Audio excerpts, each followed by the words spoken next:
Today on Community Watch, I'm having a conversation with Mr. Phillip Edge of Edge and Associates. Amazing person. Those of you who know him already know this. We're going to talk about some of his ideas and things he does in his work. It's a fascinating conversation. You need to hear it. Community Watch starts now.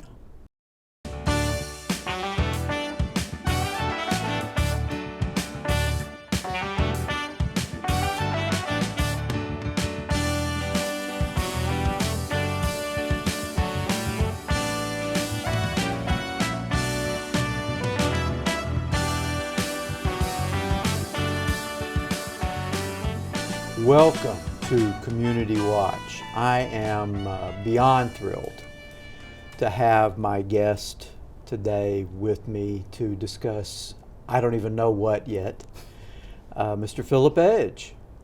Welcome. Well, thank you so much, Dr. Hershey. First of all, I need to apologize Yeah. that you have not been on the show yet.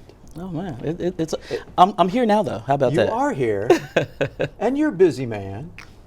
You're doing a lot of stuff. We got a lot going on. Yes. So, among the things you are is the owner CEO of Edge and Associates. Yes. Yes. So, I want to talk about that. Okay. And some of the things that you do through Edge and Associates. So. If you had to, like I'm asking you to, tell me what that company does, Yeah. What would you say? First of all, I would say Edge and Associates is a people development firm. Probably a term that most people are like, what do you mean when you say people development firm? Yeah. Well, our business, we truly believe that everything that we do is all about people, right? We rise or fall based on the way that we develop people, communicate with people, learn from people, and live around people. So Edge and Associates is all about how do we build people? How do we build teams? So we do anything from, working with a team to do assessments, MBTI assessments, DISC assessments, team development, to doing keynote speaking for colleges, universities, and teams to bring those teams together. So anything in between that, we do that as long as it's people related. All right. Now, I want to back up and go through some of those things that you listed. Yes. All right. So, team development. Yes. All right. So, I'm guessing when many people hear that, it's an athletic term. It's a term borrowed, but it's a group working together. Yes. All right. So, what is it that you can do for, say, a company or business and their version of what a team is? Yeah.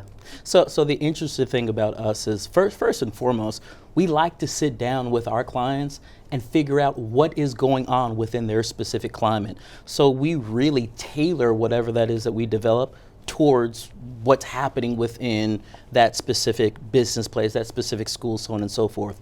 So for example, if maybe we have a new team who have many new players, and we have to figure out how can we take all of these different new pieces and congeal them so that they can be most effective. Our team would come, we'd sit down, and we put together a strategy, a process to get that done.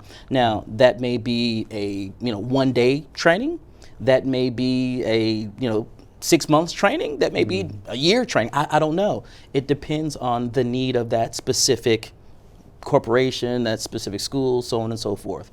So we work with them to figure out what is their need, and we help put that together. All right, so let's take as a potential example Yes. Georgia Highlands College. Yes. It's just, I just pulled that out. Just pulled that out of the somewhere. hat. I don't know how I came up with that, but Georgia Highlands. Now we have a relatively new president. He's been on the job for just over a year, and we're going through a very big deal inauguration Yes. process, which is a tradition with colleges. So that's going on now. Now, I happen to know, because I am so old. I wouldn't say that, Dr. well, Hershey, but I got you. And I have been around a long time. Right. And despite, as hard as they have tried, they have not yet gotten rid of me at Georgia Highland. So, I have actually worked for every president the college has ever had. Wow, okay. Plus the interim ones in between. Okay. Because when they do a search, they'll get a Right. temporary somebody. I don't even know how many there have been, but I have worked For all of them. because the very first one was still there when I was hired. So I know from that actual experience that every leader brings in a new strategy, a new Correct. technique. I mean, certainly a new personality. Correct. And the folks that are there who have to now work for a new person, it's a dramatic change. Yes. And you have to kind of rethink everything. So that's a long way around what I imagine you could bring to that group. I mean, someone who doesn't have the pressure of being on the team. Right. You can bring something from the outside that would be very beneficial. I can definitely bring a different lens, specifically for a new president who's coming in. At the end of the day, the job of any president to come in is to congeal that team so that they can be effective within a college campus. So having an outside eye to be able to come in and sometimes even to say things that president may want to say or need to say, but for whatever reason can't say, our team, we can put things together to help that process. I think the bigger thing to that is also helping that president and the different people within that team understand the players on the team, what skill sets they bring to the table, how each of them individually can be effective, but also how if I bring my strong suit, that means that maybe you bring something totally different, but we can work together to make this beautiful masterpiece, right? We don't all have to do the same things. So helping people to see that, what they bring to the table, what is their secret sauce, if you will, we do a lot of that work.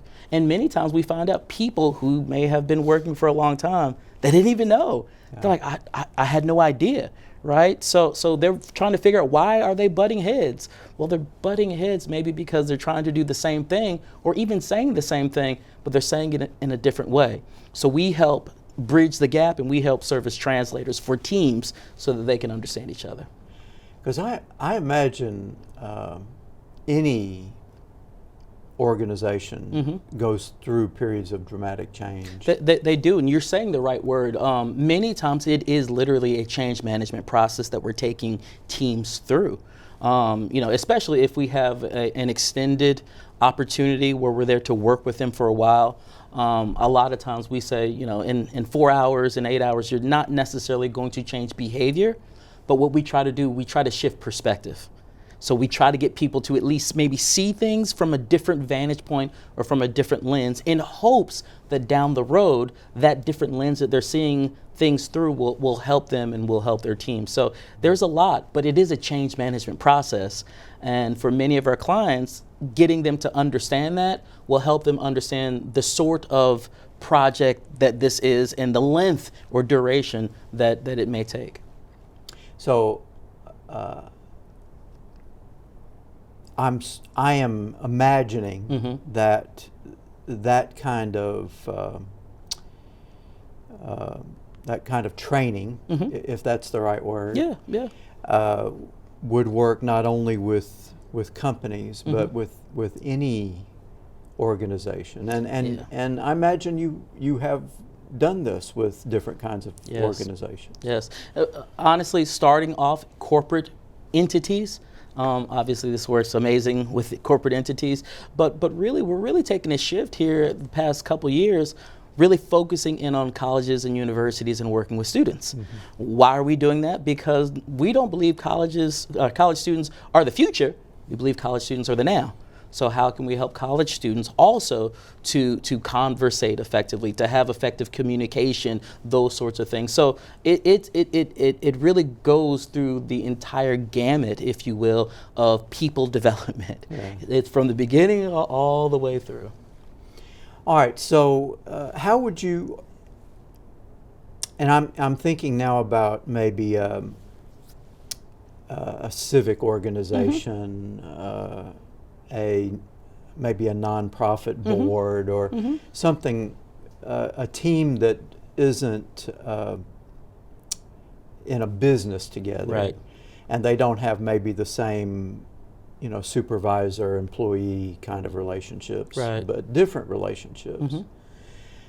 How would your approach change with a group like that? Again, every situation is going to be just a little bit differently. This is why we obviously have, these initial conversations to understand the dynamics of what's going on. But I'll give you an example. I was just down in Alabama doing something similar to what you're talking about. And when I was speaking to my client, what he told me, he says, we're doing a great job. Sales are phenomenal. We got a lot of great things going. The problem is people are tired. He says, Philip, I need you to come in and help them and encourage them, right? We're doing a great job in sales, but the people right now, we're midway through the year and they're tired. So can you come in and instill some energy with my team? And I'm like, absolutely, we can definitely do that. So that was the assignment. We went in, we spent an hour with their team doing just that. So we talked about where they were, right? But we also talked about where they're going. And then here's the thing, how are you going to get there? What does that look like, right? How can you work together to get there? How can you communicate effectively to get to that specific place? So again, we're working with teams in 1 hour and not getting them to change behaviors, but getting them to change perspective and look at things just a little bit differently. I would think building an energy level, well, I was going to say that would be a very difficult thing, but having heard you speak, low energy is not something you have a problem with. No, not really. Yeah. So I'm sure just the infectious nature of yourself makes a big difference. But I'm very curious about how that works, because a group that's been working on a project or organization for a long time, they're going to get burned out. They are. How do you turn that around? I mean, they are, and Doc, you're trying to get me to tell all the secret sauce, but I'm gonna give you a little bit. I'll give you a little bit. I imagine you getting phone calls right now from people. This past Saturday, I was working with a pretty good sized group. It was about 200 people, and it was a similar situation. But the whole thing that I did, I just spoke to that group about choosing right and the importance of choosing right. And then I went through, and at the end, I left them with a document that they could actually download and utilize to help them to make right choices as a team, right? 5 simple things. They went through, and they all got it. Now, here's the thing. Why would I leave them with something? Well, I'm leaving them with something because I want to create a common language within that team. So even after I leave, they're able to look at those 5 simple things and say, okay, where are we at with each of these things, and how is this impacting us in the way that we're communicating? So yes, we motivated them. Yes, we encouraged them. Yes, we got them to wake up and pay attention, but we also left them with something tangible that they could utilize on a day-to-day basis, and that's what we try to do. Well, we're coming up on our break in a few seconds here. When we come back, I want to talk a little bit about because you have quite a Facebook presence. I'm on there a little bit. So I want to talk about that a little bit and some other things. Okay. So you don't want to go anywhere. We've got a lot of discussion coming with this amazing guest, Phillip Edge. So don't go anywhere. We'll be right back.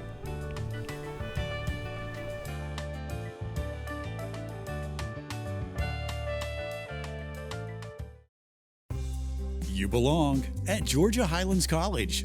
As a University System of Georgia college, GHC offers high quality and career focused instruction at a fraction of the cost, with over 40 programs to choose from, including 8 career targeted bachelor's degrees. With small class sizes and personalized attention, our programs are designed to help you achieve your goals and make a positive impact in your community. So what are you waiting for? You belong at Georgia Highlands College. Welcome back to Community Watch, and I'm having a conversation with the amazing Phillip Edge of Edge and Associates. All right, so I know you have a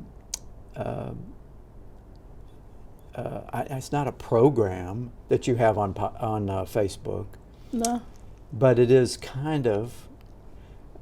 Tell me about what that is. So social media, we utilize social media in our business quite a bit. Social media does a lot of things for us. First of all, it lets people know who we are, specifically people who may not know anything about Phillip Edge and or Edge and Associates, but we use it creatively.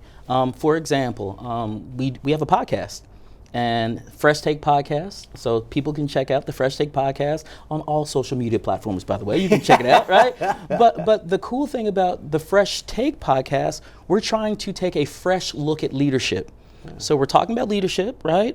But we're trying to spin it a little bit. Maybe we even have a contrarian viewpoint as it relates to leadership, because leadership is leadership. But we want people to really learn and understand it. So every single day, for a long time, we've been going live, 8 o'clock in the morning. And we may be on there 15, 20 minutes, but we're trying to give people something daily, right? Give them something that, and we've had people who are like, you know what, Phillip, every day while I'm getting ready for work, I'm watching the podcast so I can get my little boost for the day and go for it and make them think. But anything from podcasts to just simply posting daily, and even using LinkedIn. I don't see a lot of people using LinkedIn the way that we're using LinkedIn, because a lot of it is video driven. A lot of it is posting content with specific follow-up actions for people to do. So we're just out there. At the end of the day, we're trying to show people things that may be different for them in a world that honestly everything looks the same. Yeah. So that's what we're trying to do. Well, before I forget to ask you, how can people find you on Facebook? It's very easy. The Phillip Edge. Phillip has 2 L's. PhillipEdge. If you put in the Phillip Edge, because I am the Phillip Edge, right? So if you put that in, you'll find me, right? Website is thephillipedge.com. Social media handles, The Phillip Edge. So if you look for The Phillip Edge, I promise you, I'm going to pop up. Except the podcast, which is... Even if you put in The Phillip Edge, the podcast will still pop up. Yeah. But the actual name of the podcast is the Fresh Take Podcast, because we're having a fresh take on leadership. All right, now, leadership Yes. is something that I would guess most people associate with the person in charge of an organization or a business or whatever. Yeah. But it's really much bigger than that. Yes. And there are all kinds of levels of leadership Correct. and uses for those skills. Even in working with people in your own family. Yes. So I'm guessing that subject really provides a wealth of options and directions and circumstances, and is not just for people in charge of a business or people in charge of an organization. I would totally agree. When I look at leadership, I think everybody is a leader. Now, some people may not believe that, but I will say this. I guarantee I can put everybody in a situation and you will have to lead, right? Yeah. You will lead. So I don't know if I shared this with you, Doc, but I recently released a book called Leadership Without Labels. And it speaks to how everybody is a leader. Inside the book, we detail 10 specific principles or 10 specific things that anyone can do to become a leader. I truly believe no matter where you go, Doc, I mean, at the end of the day, you are either going to rise or fall based on your ability to do two things: communicate and lead. Yeah. That's what it comes down to. So Leadership Without Labels is a great little hand. It's really a workbook. That's really what it is. People can actually go in there, take notes, write down, go through the different worksheets, and by the time they finish all 10 principles, they'll have a pretty solid picture not only of what type of leader they are, but how they can lead in their specific situations. And the title again? Leadership Without Labels. Okay. Just want to make sure. I hope people are taking notes here, because We got a lot going on. Well, I want to thank you for your willingness to serve as a community partner. Oh, no problem. With Brother to Brother at the Yes. college. Yes. Our organization of minority males. And it means a lot to me that you're willing to do that. But I've seen already the ways that you have impacted them. Most recently, participating in a book discussion that we're doing with some of our alumni. And I wanted to hear, because we are discussing Martin Luther King's the book he wrote just before he died. Right. Where do we go from here? Right. And you were telling me that you actually, before you joined the group, you were telling me about a plan you had to put together something based on your thinking through some of the ideas that King put forward. Absolutely. And you've got it kind of together, We right? got it. You got a plan now. We got it. So share that with us. Well, two things. Let me just go rewind back just for a second. Brother to Brother is an amazing organization. I'm super proud to be a community partner. And I don't know if I've shared this with you, but the school I graduated from is called Center College, the Harvard of the South, as they say. But one interesting thing about Center College is, just from a diversity standpoint, that's an area where they are trying to grow and they're trying to push. So being a student there a couple of years ago, I can understand what some students are going through.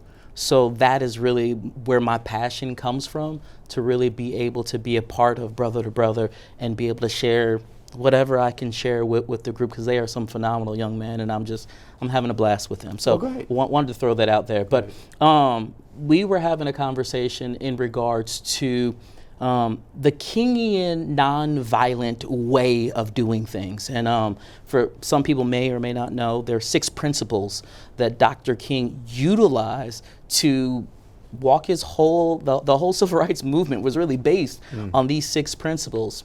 So I started thinking one day, I said, you know what? It worked, right? Yeah. It worked. I mean, this is 2023 right now, and it's still working. We've tried to do a whole lot of things, but I haven't really seen anybody go back to the thing that worked, which is creating this nonviolent epicenter, this nonviolent environment for people. So I started reading and looking at Dr. King and how he did that, and I said, you know what? What if we could create something similar to that for 2023 and beyond? What if we could create something like that students could relate to, and we could create a common language so that people can have these cross-cultural communications, and sometimes even challenging communications, but do it in a non-violent way so that each other, they hold each other up, and people can literally leave still being whole as opposed to being torn apart. Yeah. My dad says something. He says, son, you don't have to see eye to eye to walk hand in hand.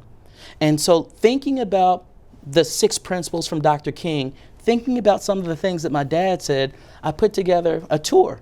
And literally, I'm going to colleges and universities all across the U.S. this year, taking this philosophy to really try to again create common language, but around the Kingian six Kingian principles of nonviolence. So, would you consider the tour? Is it like a workshop or a lecture? I mean, I have it created to where it's anything from a 1 hour keynote. Right. To a 4 to 8 hour workshop. Okay. So it can be one of those things, no more than one day. But typically, from those people that I have already communicated with, I'm coming in to do a 1 hour keynote with their students so that they can really get these principles, grasp these principles. And at the end of the day, my hope is that we can create communities around these same principles. Yeah. You know, reading the King book, Where Do We Yes. Go From Here, and also a lot of that is in Letter from the Birmingham Jail. Yes. The nonviolent methodology was seen then, and I think by some even now as a method that is weak, Yes. that is ineffectual. Yes. But really, once you understand it, it's quite the opposite. I mean, it is yes. not. It is at least the way it was presented by King. It was a method using what he called direct action, and it really was a movement Yes. involving true action. Right. So it was not at all a weak Correct. strategy. It was really one that required a lot of stamina and courage. Well, you said some key words: stamina and courage, right? Because even if we go back to some of the different marches that were created, I mean, it took stamina and it took courage. Even in reading the book, looking at people getting shot, people like it. This is not for the faint of heart.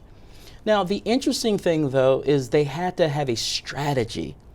And that's what's so fascinating to me. Literally, without social media, right? Think about this. Without social media, King, the team, they were able to put together a strategy that people bought into. Now, obviously, there were some outliers and some people who, like we're looking at Stokely Carmichael and some of those folks who are like, we can do it another way. Yeah. But Dr. King was able to really stand and say, no, let's do it this way. Because here's the thing, and I'm going to say it my way. This isn't necessarily what Dr. King said it, but sometimes if you got two people fighting down the road, right, and two people are yelling, you don't know which one is the instigator when everybody's yelling and screaming, right? Now, I will say this, with King's approach, with people doing this in a non-violent way, you definitely know who the instigator is and who's not. Yeah. Well, once the tour begins, has it begun yet? Hasn't begun. Hasn't begun yet. January. Okay. January kicks off. We still have dates available. January and February. All right. I'd love to talk to you again, and I know I will talk to you, but I'd love to have you back on the show and talk a little bit about the experiences that you have presenting that, because I'm very curious how people respond to it. I honestly, I'm super excited about it. I'm interested to see how students are going to respond, especially since this is not the norm. Yeah. Especially, I mean, this is social media generation. People are, especially Twitter thumbs and things like that. Yeah. They're so quick to say whatever. So it's going to be interesting to see how they respond. But again, if something works, chances are highly likely it can work again. And I imagine a lot of those students think of Dr. King as truly ancient history. Yeah. It really has not been that long.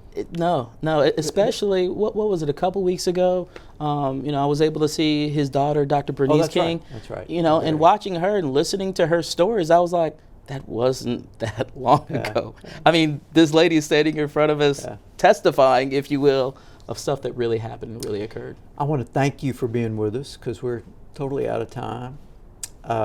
Look forward to having you back. Thank you, my friend. And I want to thank all of you for being with us this week on Community Watch. Thank you so much, and we'll see you next time.